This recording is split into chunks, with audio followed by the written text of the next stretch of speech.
Before you took your first breath, before your heart beat its first rhythm, you signed a contract.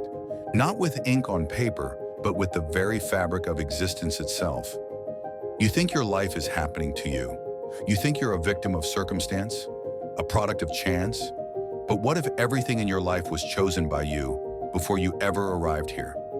What if every person you've met, every challenge you've faced, every heartbreak that brought you to your knees was written in starlight across a cosmic document that bears your soul's signature? The cosmic planning. Picture a space beyond space, a time before time. Here sits your soul, not the you that struggles and doubts, but the eternal you that has existed since the beginning of everything. Around you gather the council, not judges, but advisors. Other souls who love you so completely they exist solely to help you grow. Some have incarnated with you before. Some are the souls that will become your parents, your children, your greatest loves, your most challenging enemies. Together, you begin to plan your next adventure in human form, choosing your curriculum. Your soul examines your previous incarnation. What did you learn? What patterns did you master? What wounds did you heal? More importantly, what remains unfinished? Perhaps you learned courage but never learned surrender. Perhaps you mastered intellectual understanding but failed to develop emotional wisdom. Each gap becomes your next area of study, each unhealed wound a doorway to greater strength. If you need to learn unconditional love, you might choose parents who struggle to show affection, not because you want to suffer, but because learning to love others despite their limitations will teach you to love yourself despite yours. If you need inner strength, you might choose physical challenges, financial hardships, or social rejection. Not because you enjoy pain, but because strength can only be developed by having something to push against. You don't choose these experiences as punishment. You choose them as gifts.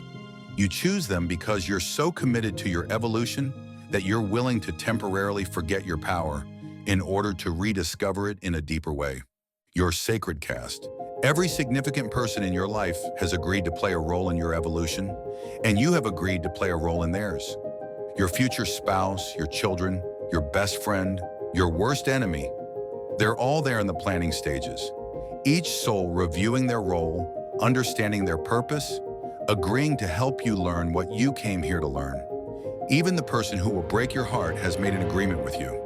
Even the boss who will fire you has promised to show up at precisely the right moment. These are not random encounters. These are sacred appointments with souls who love you so much they're willing to play difficult roles, to be misunderstood, to be blamed, all so you can have the experiences you need to grow. Perfect timing. Your soul doesn't just choose what will happen. It chooses when it will happen. The death of a loved one at 37, the career opportunity at 42, the spiritual awakening during your deepest depression, all of it timed with precision that makes Swiss clockwork look chaotic.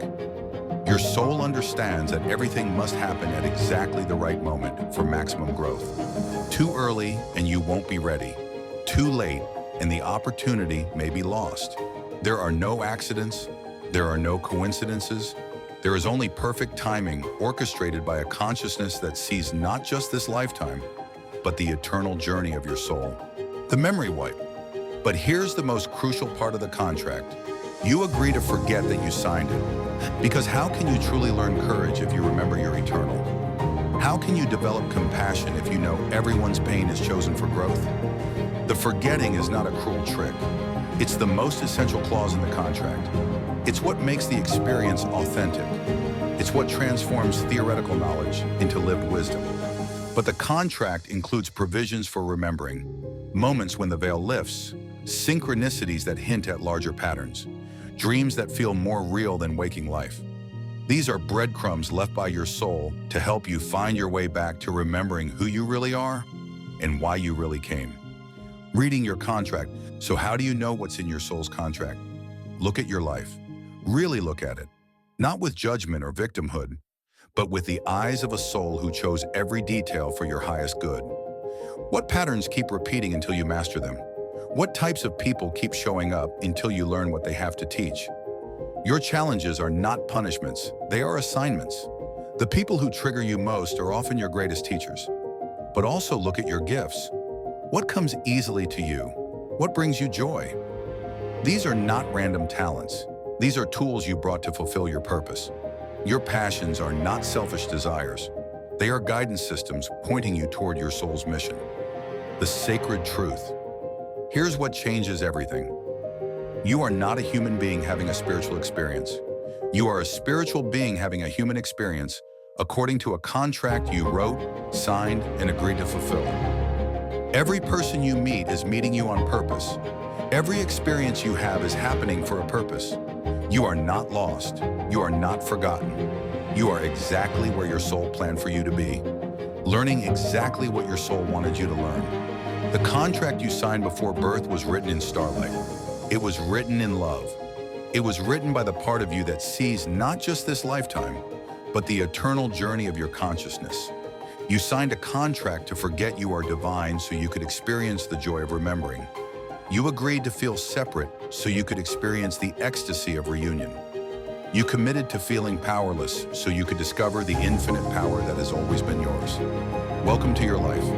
Welcome to your curriculum. Welcome to the sacred contract you signed with love, for love, as love. The question is not whether you're fulfilling your contract.